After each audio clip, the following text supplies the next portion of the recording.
Hello, I'm Louise Blaine, a news lead for Games Radar Plus, and I'm here with our features editor, Dave Houghton. Hello. And we've been looking at the news today, so Edge has been hands-on with Bloodborne, Oh, yeah. and they've got a giant feature on it in their new issue.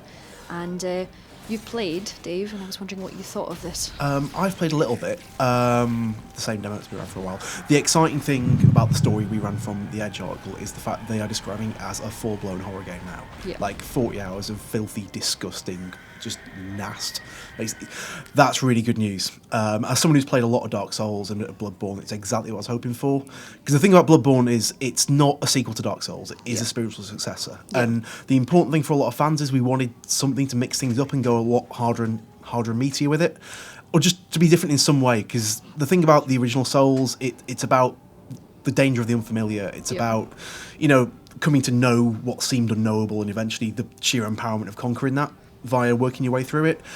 Dark Souls 2 kind of ran those Dark Souls tropes into the ground and became a bit too safe and it all became a bit too expected. Yeah. But for Bloodborne to be taking a new tack and going just nasty, grim, brutal, aggressive, we've seen the combat has mixed things up by being a lot faster, a lot more flowing, a lot less defensive, but also riskier at the same time. So if they're compounding that with a world that's like flat out terrifying now, then that's really exciting. I mean, what's in this world? I mean, we're looking at it, we've got really grim monsters by the looks Oh of things. God, We've it looks got wretched. buckets of gore. Yeah. But I mean, what kind of world is this that they're aiming for? It seems moving on from Dark Souls kind of dark medieval twang, it's much more of a kind of Victorian horror vibe, which is some of the best kind of horror.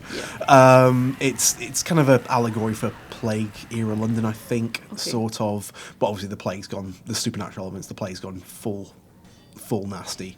I think you're a hunter going in, dealing with some of that threat in some way. Yeah. Like a typical From game, it's being quite ambiguous with the narrative, which again will feed into the horror really nicely, because the best horror is about the unknown.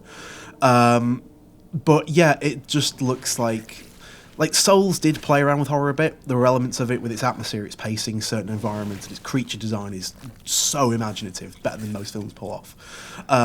So again, if this entire world's going to be focused around that stuff, then we're going to have something pretty special going on, I think. Sounds like it. And over 40 hours is definitely going to be exciting. That's a lot. Yeah, that is going to be grueling. Good luck, everybody. Thanks for that, Dave. And if you're looking for more information on Bloodborne, keep your eye on Games Radar Plus.